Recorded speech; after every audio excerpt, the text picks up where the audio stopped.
This episode is brought to you by the Sasquatch Flag Company. The Sasquatch Flag Company is a family-owned business in New England that builds hand-carved American flags from seasoned white pine. Each flag is hand-built and each star on the flag is hand-hammered and chiseled. No two flags are alike. They offer a variety of flag designs to honor the police, military, firefighters, dispatchers, and search and rescue personnel, to name a few. These stunning handmade flags look great in an office, a studio, the back porch, or above the fireplace mantle. They make the perfect gift for the veteran, first responder, or patriot in your life. Now, I love these flags, and I've been giving them as gifts for years, and I was a customer long before they became a sponsor of the show. I can't recommend them enough. So if you're looking for that perfect, uniquely American-made gift to give away, or if you want to treat yourself, go to sasquatchflags.com and get your order in today. Welcome to the Deep Leadership Podcast. Today I'm joined by Patrick Flesner. Patrick has been working in private equity, venture capital, and mergers and acquisitions for 2 decades. He was a partner at LeadX Capital Partners, where he created one of Europe's largest portfolio of companies in digital commerce. He is the author of a brand new book called The Leadership House, a leadership tale about the challenging path to become an effective leader. In this book, Patrick unveils a leadership framework that will enable you to systematically develop your leadership skills and become a highly effective leader. I am excited to have him on the show to talk about this leadership framework. So Patrick, welcome to the show. Thanks a lot, Jon. I highly appreciate it. Great. Thanks for having me. Oh, it's great to meet you, and congratulations on this book. And I'm really excited to talk about it, especially the idea of a framework. And we're going to get into that because I think leadership tends to be a lot of different ideas. And I think a framework helps put it in a perspective that's easier to understand. But before we dive into the book, I want you to tell us a little bit about your background in what you've been doing throughout your career and how those experiences help you better understand the importance of leadership. Yes, of course. So as you said, I've been working in PE, VC, and M&A for 2 decades. And I think first half of my career, I spent working as a PE lawyer. I was a partner also in business law firms there. And I always, thought I should be on the other side. And I attended the INSEAD MBA program to go on the other side and managed to do so in 2015 when Metro Group, the big wholesaler, international wholesaler, asked me to set up their venture activities. And since then, I'm actively now working with high growth businesses and investing in them. But if we talk about investing, it's not only about providing money. I always say, and probably every investor says this, the work actually starts after having provided the money in terms of working really with the leadership teams and creating value for them, helping them scale their businesses. And one part is certainly leadership. But leadership also, if you think about Metro as a big wholesaler, publicly traded company, I also had leaders I had to follow. I was also a leader with hopefully some followers. And, law firms are special animals, but leadership is also important there. And I had to learn my lessons as well there. And over time, I certainly understood that more or less, I would say 99% of all reasons for success and failures have to do with leadership. Yeah. It's interesting because I was thinking about it, preparing for this discussion with you, is when you're going about to put in a lot of money into a company and help them scale, you really do put a lot of faith and a lot of trust in that leader. That leader is really important. I would imagine a lot of what you look at when you're going to invest is not just the company and its financials and its history and its products and its market, but also the people that are going to lead that effort. I would imagine that's a big part of it. Absolutely. So, if you are like an early stage investor, you look for 2 things. It's a huge market opportunity and a strong team. Now, I've been investing more later stage. I could look into data and understand, has this business already found product market fit? Has it validated the business model? But the main question remains, is the leader, is the CEO, is the founder team able to create a huge company out of the business that it is currently? So it's about leadership, but also about trust. It's really about, we have to work for years together. Do I trust this person? So the ideal situation is I get in touch with the founders, with the management teams, maybe half a year earlier. So I see how they deal with certain situations, how do they cope with challenges. I get to know them personally so that we can build real relationships, because I think real relationships is the basis for trust. And but sometimes we have to be really fast and have to make this decision fast. And then I think at the end of the day, since we cannot look at the heads of our people in front of us, it also boils down a little bit to gut feeling and how does it feel? But trust is so important. For me, it's really, really important. Yeah, absolutely. And that's a part of your book. And we'll talk about trust here in a little bit. So the book is called The Leadership House, a leadership tale about the challenging path to become an effective leader. Tell us about the inspiration for the book, why you wrote it, and who was the audience for this book. Yeah. So as I said, I wrote a book before that is called Fast Scaling. And one reason for writing the first book was that many founders I work with actually fail because they want to scale their businesses too fast. So I thought, how could I help them? And not only the people I work with, but, all the founders out there. So I decided to write this book. And that it's written as a handbook, pretty German style, pretty to the point. And then, a year later, I thought, actually choosing the wrong growth strategy is also nothing but a, let's say, leadership decision with a poor outcome. I don't like bad or poor decisions, but and then I started talking to founders. What are your challenges? And what about leadership? And one common feedback I received was, Patrick, leadership comes in piecemeal fashion. One day I hear I must be humble and strong at the same time. Yes. Then I attend a leadership course and they tell me, don't micromanage. You have to inspire and empower. Buzzwords. Yeah.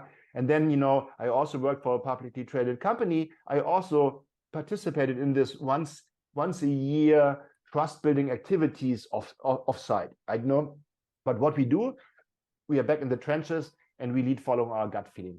And that was more or less the feedback I received, not only from founders, but also from executives I work with. And I thought, okay, let's think about what I have learned throughout two years in leadership, 20 years in leadership positions. Is it possible to create a framework that solves this problem, that people can take and just apply day in, day out to successfully walk the leadership path, to successfully become better and more effective leaders, something, a tool. So, and that was the inspiration. And certainly until I found the Leadership House framework, it took me some time, a lot of readings, and a lot of thinking, but I ended up with this framework. And I think the feedback I've received so far is that, it really helps.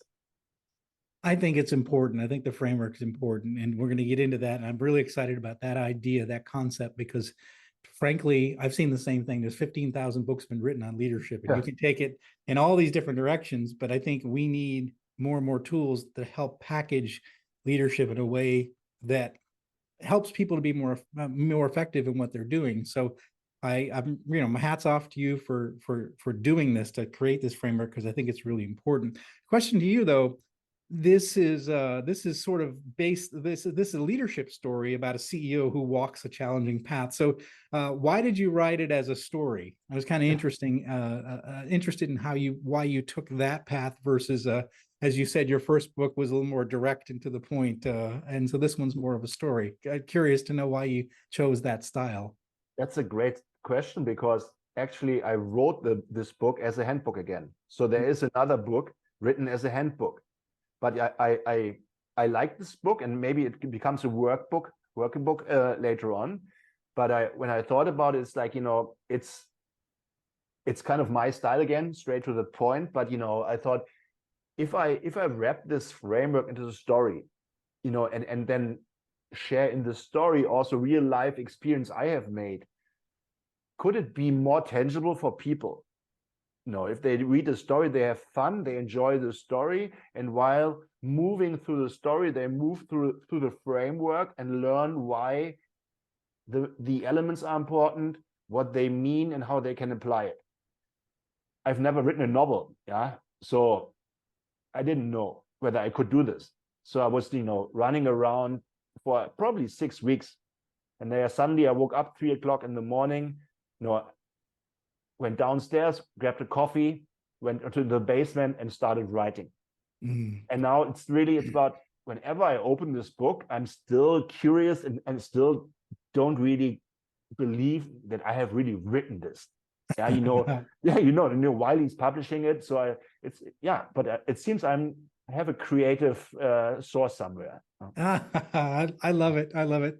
They talk about the muse being like, I read a book once that talked about the muse and the critic. As an author, your muse is telling you this is good, keep going, and then your critic is saying, I don't know if it's so not good enough. Yeah. Your muse was going crazy with that story, and it's great to see that you're able to get your tap into your creative side. Because you're dealing with a very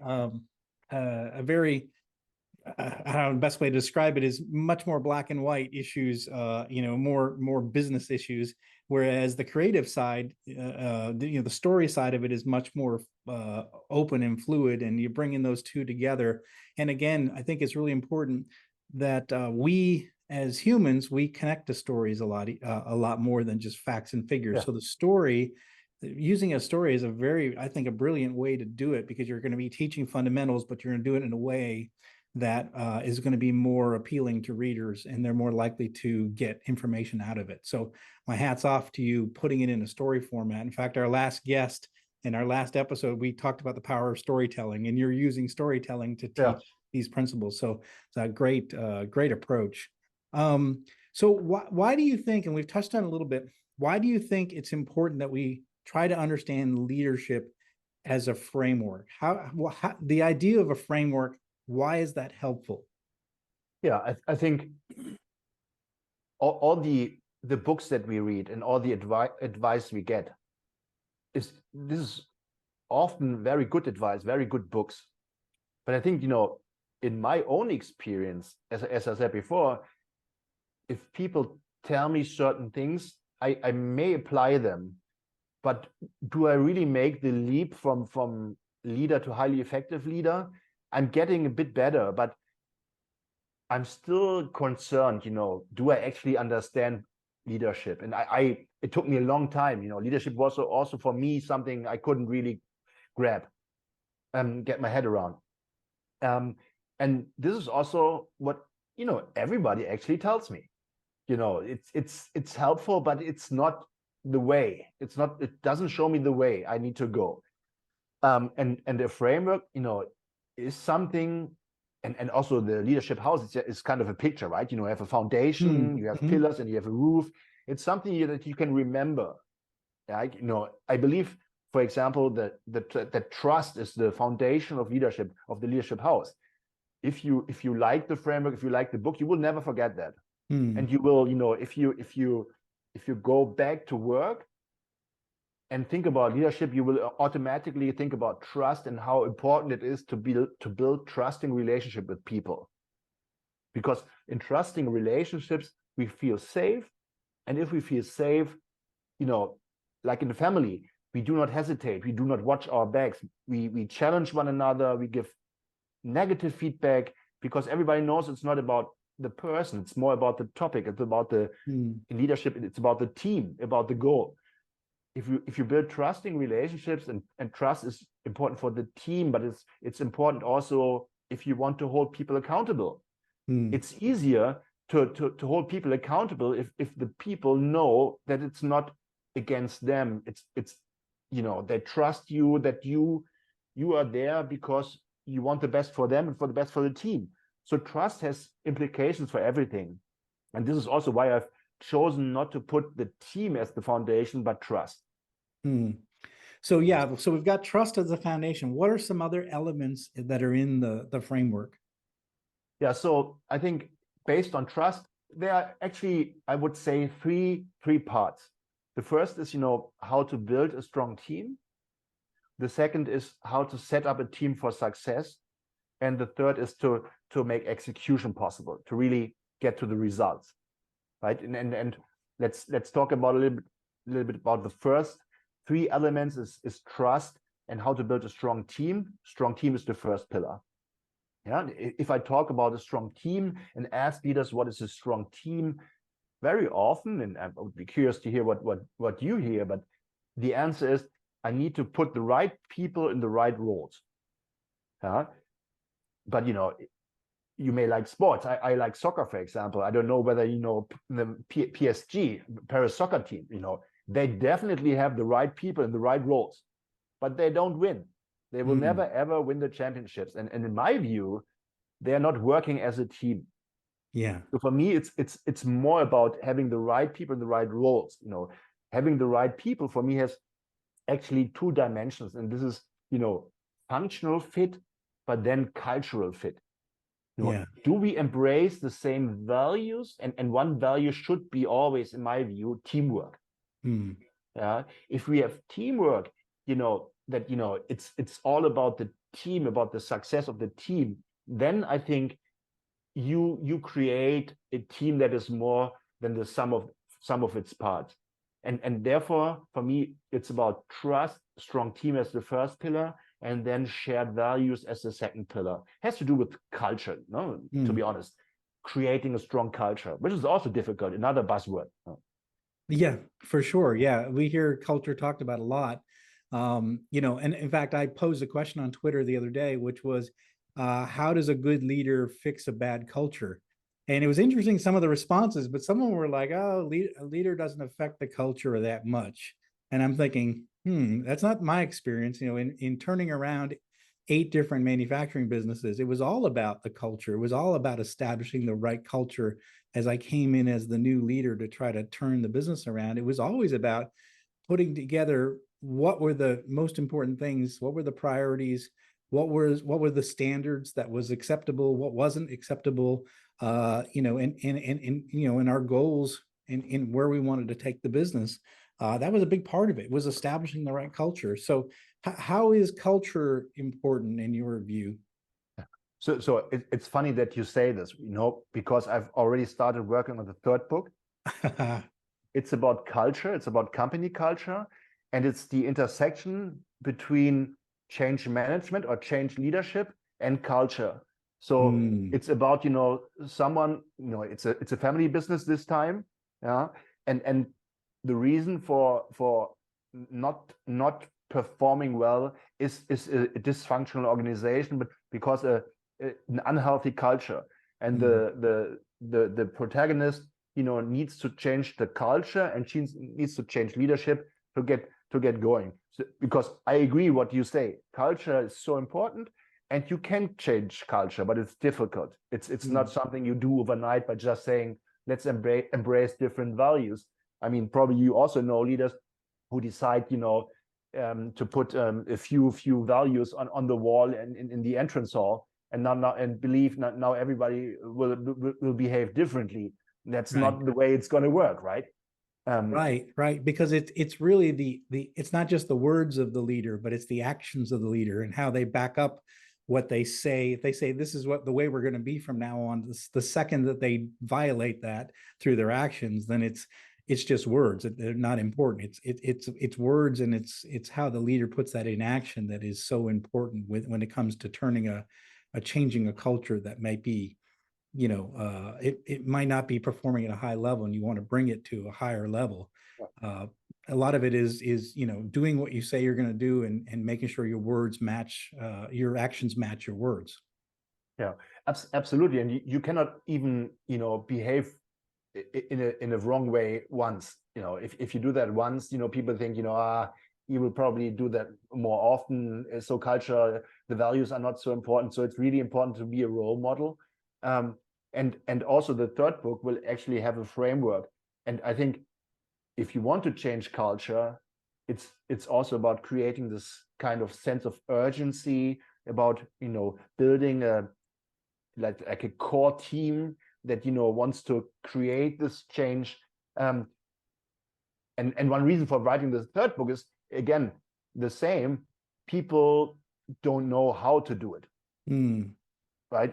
And it is important. If think about it. If I want to work with people, that are there for the same purpose I am there, that maybe strive for achieving the same vision, but also agree in terms of how we do it.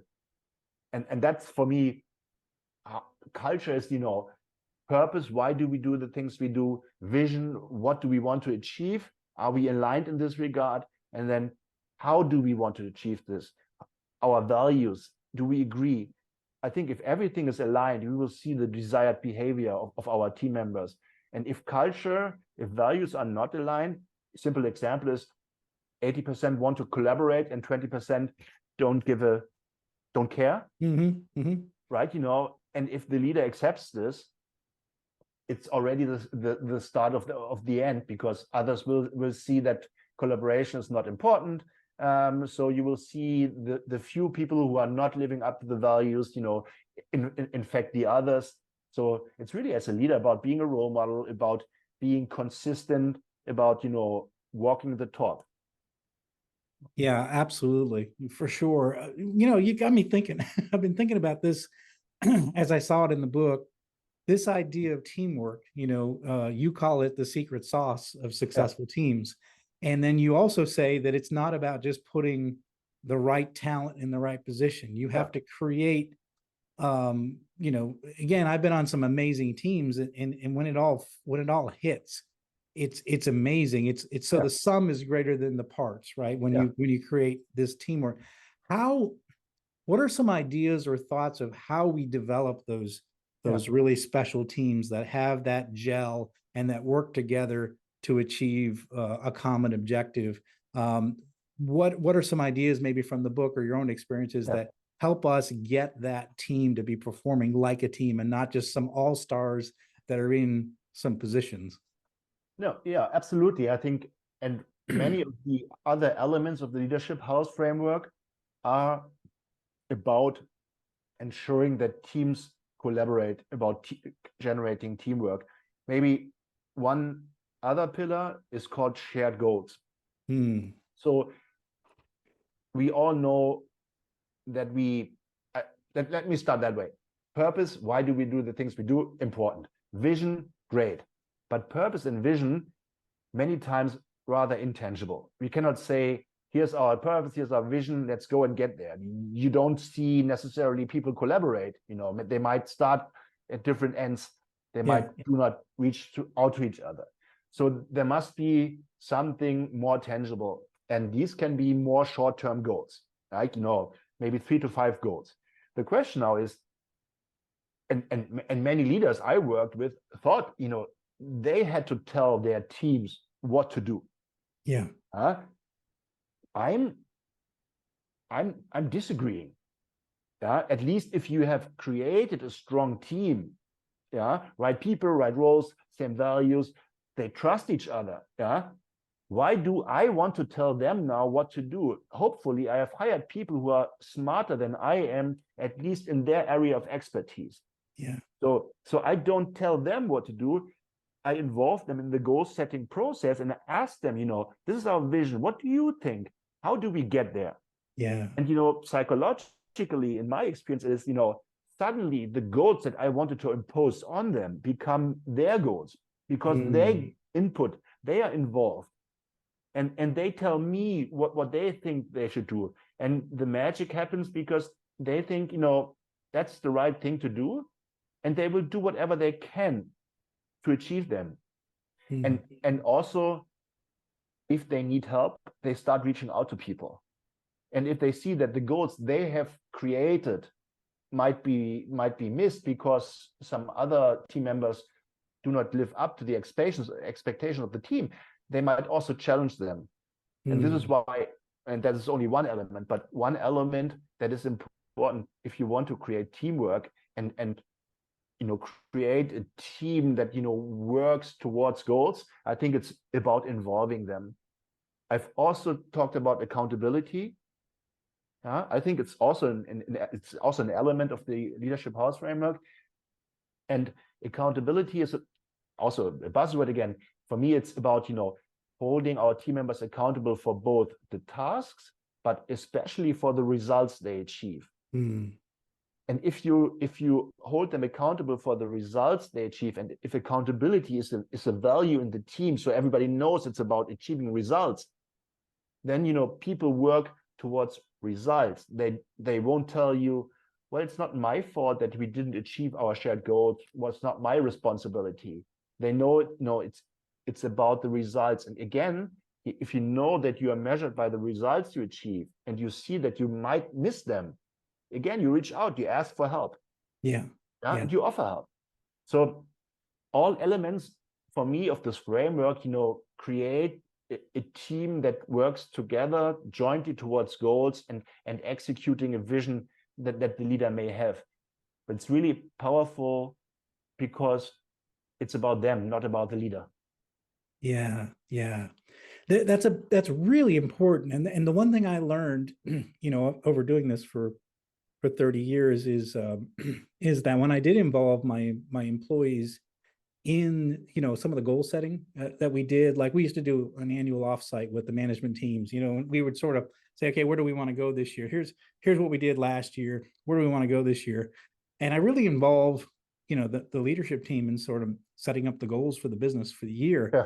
And one of the things I learned through that process is there was ownership. Like it wasn't Absolutely. just coming down from on high, scrap has to be here, EBITDA is here, growth is here, revenue growth is here.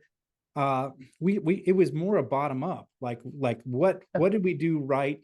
What did we do wrong last year? What can we do this year? What are the things that we want to get done this year? And when I involved the teams, the measures became their measures, not my measures. It became Exactly. there was a high level of ownership towards the goals, and I think that's a big part of it. And I think a lot of times in corporate we want to push down goals. Because like we're in charge, we'll tell you what the goals are, and then they're not owned by the people. They're just that's John's goals. Those aren't my goals, right? So I think when we involve people in the process, then there's a high level of ownership, and especially if they work together developing them, then there's like a team. These are the team's goals. This is what we want to do. We think as a team we can achieve this year. And I think that's more powerful than something coming down from a memo from the corporate office. Absolutely. And I think you've also experienced a situation where you ask them and you can just listen. Yes. You can listen to what everybody says. And, if you then actively listen, it's just wonderful. You might hear something, I think that should be our goal. But then, Fred, you should be able to deliver this. And can you actually, and they start talking and you're sitting there and, suddenly it's not about you having a monologue, but, it's about observing how your team starts interacting. Yes. Wonderful. Yes. Yeah. This is really, really good stuff. What are some typical leadership challenges that leaders face and where the framework can help them think through it? What are some of those challenges? I mean, one major challenge is certainly self-doubts. I've recently given a TEDx talk about this topic, and for this I did some research about what kind of challenges are out there, and there was one study conducted by one of the most renowned global consulting firms, asking more than, I think, 7,000 leaders from more than 100 countries, do you feel prepared for the leadership challenges ahead? And only 17% said definitely yes. Wow. Yeah, I think it was Corn Ferry. And, for me, it shows, that, shows me one thing, that people don't really know how to go about leading people and groups. Yeah. But shows also that, there's a lot of self-doubt in this leadership area. Can I really do it? And myself, as I didn't know how to lead, how to do it, I also had self-doubts a long time. When I started out, I thought, I had to tell everybody what to do.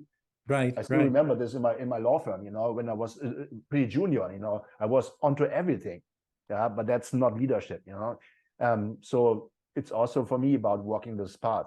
Then crucial conversations is another leadership challenge. Do you really want to give negative feedback? How do you deal with conflicts? And I think also here, if you think about the framework again, the trust, if you have trusting relationships, you can have these conversations. Yes. Like at least Yeah. easier. Yes. There are many challenges like not being able to delegate. And here, another pillar of the framework is empowerment. Again, a buzzword. Empowerment is for me not giving the tools and resources people need.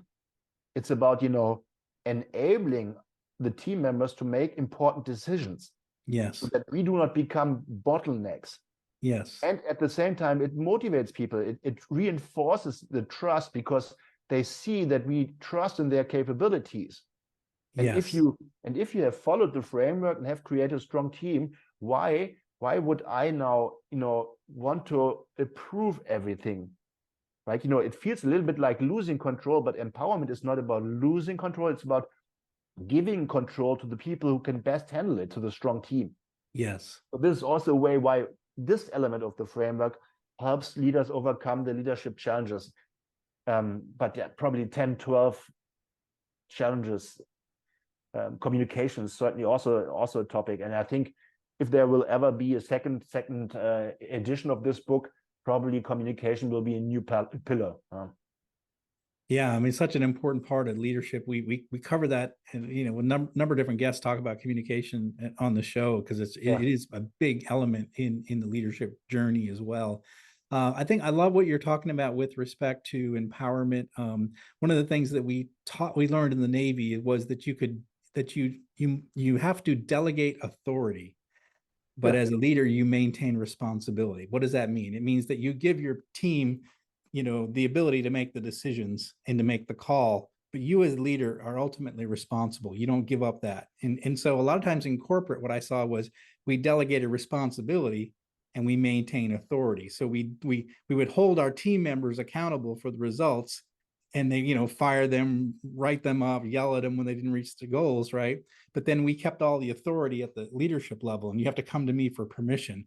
And so it's just the opposite that we want to try to get to, which is we delegate authority, but then we as leaders are also ultimately responsible for the outcomes of the business. And we don't ever give that up. We're responsible. Great. I absolutely agree. I just use different terms. Yeah. I always say I can delegate responsibility.